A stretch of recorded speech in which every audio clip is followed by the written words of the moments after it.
Kumusta mga pards? Ito naman po ang iyong lingkod, J-Zone. Kumusta? Salamat sa panonood ito, meron tayong ride ngayon. Ayan.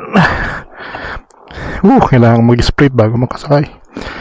So, meron tayong ride ngayon, no? Imimit natin ang mga Wetaskiwin boys. Siyempre dun sa Wetaskiwin kasi papunta tayo ng south eh. So, ang ride namin ngayon is papuntang Kananaskis. Maglo-loop tayo. Hindi naman loop, dadaan tayo ng... So, imimit natin sila sa Wetaskiwin. And then, imimit natin sa Red Deer si Joel. Galing siya sa Consort, Alberta. Ay, nahulog pa talaga yung love. So, uunat pa ako nito. Wala na akong stand, baka matumba. Ayan. Ay nako, ayan. Suot lang natin to. Okay na tayo. Alright, yun tayo na contemplate kay Lord. And then from Red Deer, papunta kami ng Rocky Mountain House. And then sa Nordeg, kung saan inimit naman namin sina President Junar, ang presidente ng ANR, ang Alberta Moppy Riders. Doon na rin kami magla-lunch. And then sasamahan nila kami hanggang sa Saskatchewan crossing. So hindi sila makasama sa amin diretso sa Kananaskis kasi hindi sila pwede mag-overnight. So kami matitira, diretso kami ng Kananaskis. So daan kami ng pagkatapos ng crossing na kami ng Lake Louise, Banff, and then yun, Kananaskis, Canmore kami mag-dinner, then Kananaskis. So sa Kananaskis kami mag-stay nung kami nag-book ng hotel. So sana maganda ang panahon, no? So far dito sa Edmonton medyo okay naman ang panahon. Ang forecast naman is okay naman, no? Tingnan ko na kanina. Yung air quality lang medyo parang dehado sa may Kananaskis na banda, pero hopefully umayos pagdating namin doon. And yeah, so samahan nyo kami sa isang weekend na ride. Explore natin ang Rocky Mountains ng Alberta ulit. So hopefully, no, medyo clear na ng usok, no, kasi itong nakaraan nagkaroon ng wildfire sa Jasper. So shoutout din pala sa ANR, no, kasi lalo na kay Boss Bongbong Naval, kasi siya yung nanguna para mangolekta ng mga donations lalo sa mga kababayan natin na taga Jasper na nasunugan. So yan, shoutout sa iyo Sir Bong, kabait. At shoutout din sa lahat ng mga nag-donate. Ayan. Alright, so kita-kits lang tayo sa Wetaskiwin. Ayos! Ayan guys, nandito na tayo sa Wetaskiwin. Pagkasunod tayo dito. Ano na? Ha? Sige, ano na? Mukhang atat na rin Ano balita? Ayos lang. Para di ka natulog Ano ba, basta? Ayos. Excited na, excited. Hindi natulog to, tinan mo. Bukas yung Ha? pintana. Alin? Sino? Bukas yung pintana kagabi, kumukulog, kaya rinig mo. Kaya nga, nagulat na ako, sabi ko, babagyin yata kami bukas Pero hindi, dumaan lang, no? Pinalabig lang ng konti. Ayos na. Pag-gasta rin ako, kasi ilang oras ba doon? Di ko lang daan doon So may gas-gas ba? Saan? Pass gas? Saan ba? Natin mimit siya, no? Kahit ako nang bagano. Ikaw na muna. Ayos. Kumusta biyahe? Okay naman? Okay naman. Para akong bata Para kakalabas lang ng bahay Buti na kasama ka, pre. Oh! Ayos. Madami tayo. Sino pa hinihintay natin dito? Si Vic na lang. Okay. Sige, nandun na. Kumain na kayo? Hindi pa. Diyan na kakape? Sige. Papagas na ako. Punta na ba kayo doon? Sige, sunod ako doon. After ng Wetaskiwin, Red Deer. Pahinga Red tayo. Deer, okay. After ng Red Deer, Rocky Mountain. Oo. After ng Rocky Mountain, Shell Nortec. Shell Nordic. Imit natin sila Junar, no? Hintay natin sila Jonathan. Ayos. Okay, so let us pray muna bago tayo. Sige. Yan ang importante. Importante yan. Hindi tayo ng gabay sa ating Panginoon. Amen. Okay, hallelujah Panginoon. Sa pangalan ni Jesus Panginoon, pinupulit na sasalamatan ka namin Panginoon sa umaga ito agad na pinagkaloob mo sa amin sa magandang weather, sa magandang kalakasan, sa magandang mental na physical na aming nararamdaman Panginoon. Maraming salamat po agad. Lord, sa araw nito Panginoon, kinukumit namin o Lord ang lakad namin ngayon hanggang bukas Panginoon. Dalangin po namin na gabayan mo po kami, ingatan at ilayo sa anumang sakuna o Lord. At nawa Panginoon, ma-enjoy namin ang iyong creation Panginoon, ang iyong kamangang gawa o God o Lord. Salamat. At dalangin din po namin Panginoon sa aming kapatid na si Joel Sancha Panginoon na naglalakbay ngayon. Dalangin po din po, namin po Panginoon na pag-iingat sa kanya o God papuntang Raider o Lord. O God, muli po Panginoon, sa iyo po ang papulit pa sa salamat. Ito po aming dalangin sa pangalan ni Jesus. Amen. May dagdag lang po ko, Lord.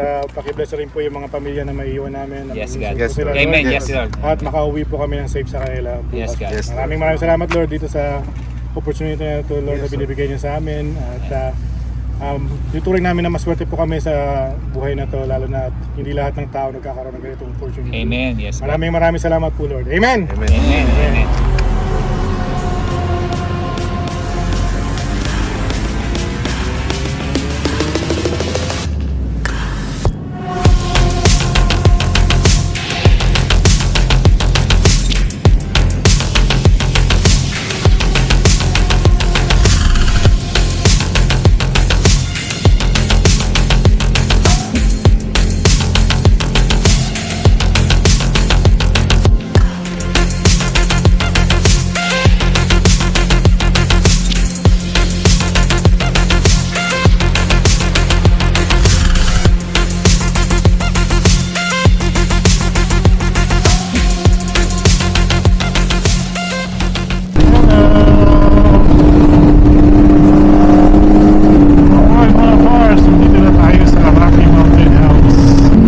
Tayo, mukhang kaya pa naman natin hanggang norte. Dito na tayo magpagasado.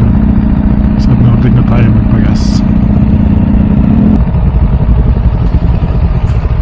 Kaya pa naman yung gas mo, no? Abot na lang ano yan, Nordeg. Ha? Abot na ng Nordeg. Abot pa. Ilang minuto pa ba galing dito? Nordeg? Oo. Kulang isang oras.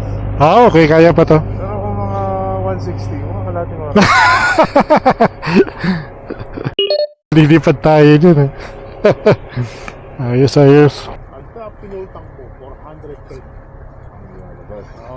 Ilang litro ba itong tangke mo? 20 liters. Ha? 20 liters. Ay, ang lupit. 410. Ngayon, ano na lang, 180. Pero yung icon niya, yung gauge niya, lampas kalahati pa. Pinapakita rin ko ilang kilometers pa. Yung ano, nakikita rin. Nakita rin ko ilang kilometers pa yung ano mo. Range. Yung range. Ayun, 70 178. kilometers pa? Pero tayo mo, lampas kalahati pa yung dito. Wala pang kalahati yan. Oo nga no. Diba, mataas sa kalahati pa, pero 178. Yun ang maganda pagka malaki tangke. Oo eh, diba? Oo. Pagka ganito sa amin, kada gas stop, pagas eh. Para sigurado. Pero abot pa kami sa Nordeg. Ilan ba na Nordeg? Ilan po? Kulang-kulang daw isang oras eh. Wala nang wala. Kaya pa to, kaya pa. Mga parts, nag-decide kami na dito na mag-lunch sa tawag nito, sa Rocky Mountain House. Kasi iniisip namin sa Nordeg kasi wala gaanong makakainan na alam mo naman tayo mga Pinoy, kailangan heavy pag lunch, diba? Pero dito Red Dragon Palace, Chinese restaurant niya ito, so tingnan natin. Bukas ba? Sarado pa. Bukas kaya ito?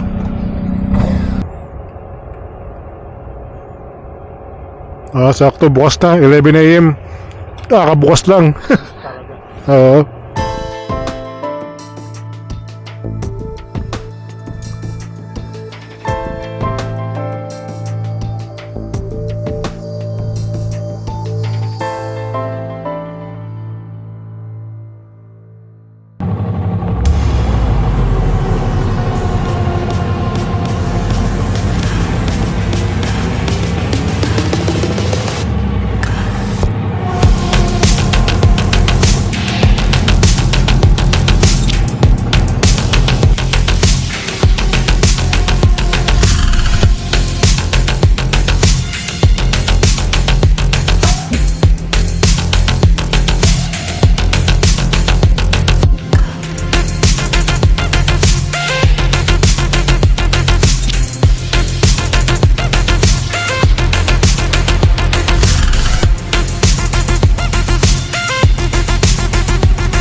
Tataas mo na lang.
Basahan yung pantalon mo. Ano Gil, okay ka pa? Si Gil, nako. Nag-ano na lang siya, nag-boy scout. Ginawang vest yung ano, yung garbage bag. Hindi sila nakadala ng kabote, nako. Hirap niyan. Gusto ko, no? Kaya mo mag-overeat eh. Sa Tambucho yan? Sa Tambucho? Dito.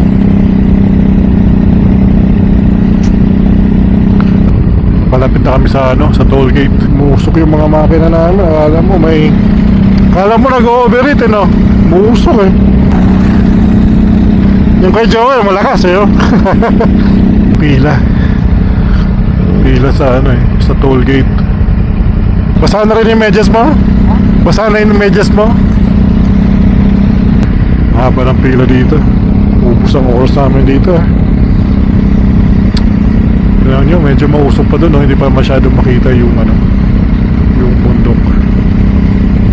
Medyo malapit kasi ito sa ano eh, sa may nagkaroon ng forest fire. Kaya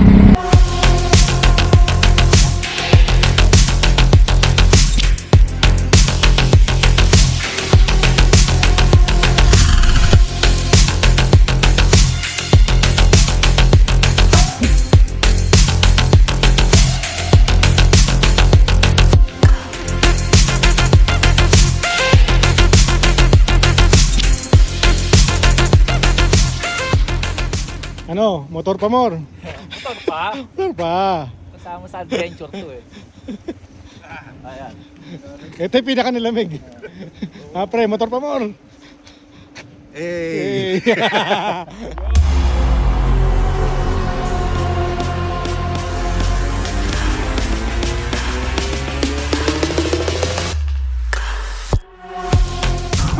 ito mga parts, no? Dito kami sa may Saskatchewan River Crossing. Kakastop lang namin kanina. Masambasa kami sa ulan kanina. Tapos tingnan nyo ngayon, biglang umaraw. Grabe talaga panahon dito sa Canada. Ang bilis magbago. Parang pag-ibig ng ibang tao. So ngayon, nag-stop over lang kami, nag-gas lang kami dito. Nagpagas lang kami dito, tapos diretso na kami na Lake Louise Banff. Ikaw mauna?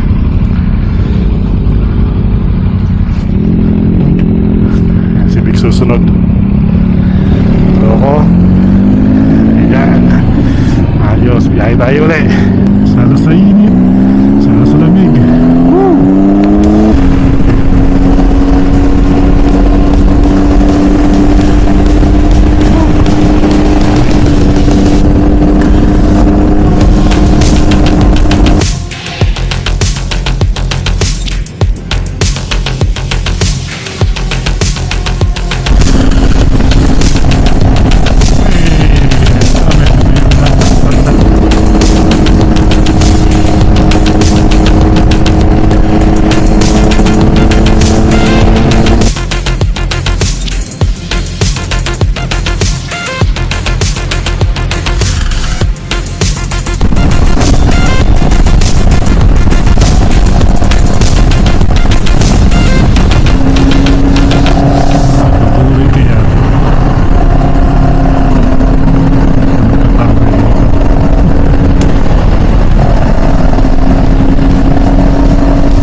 So, dito na kami sa Lake Louise. Pagas lang kami dito. And baka magpahinga muna ng konti. So, maambon pa ng konti dito.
Buti nakahabol si Kuya.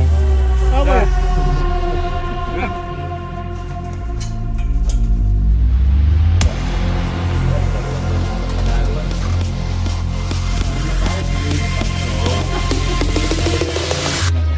Bigyan pa kayo libreng breakfast ha.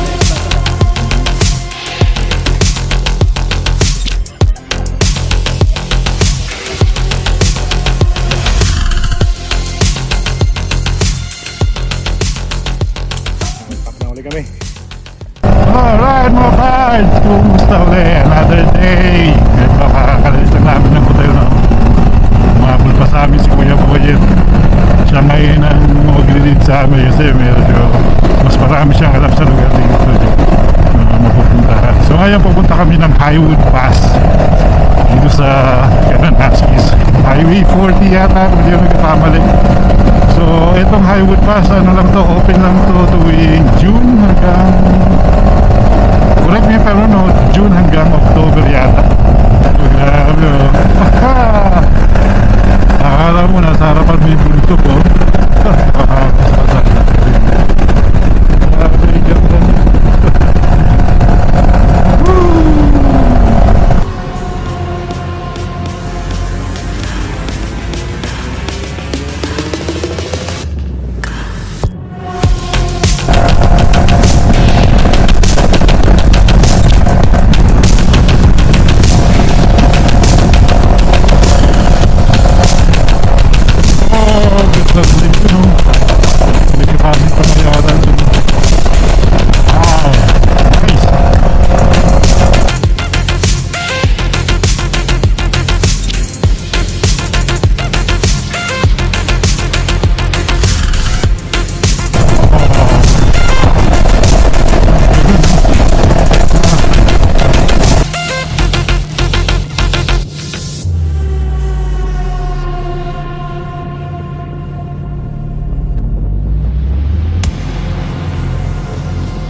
There you go.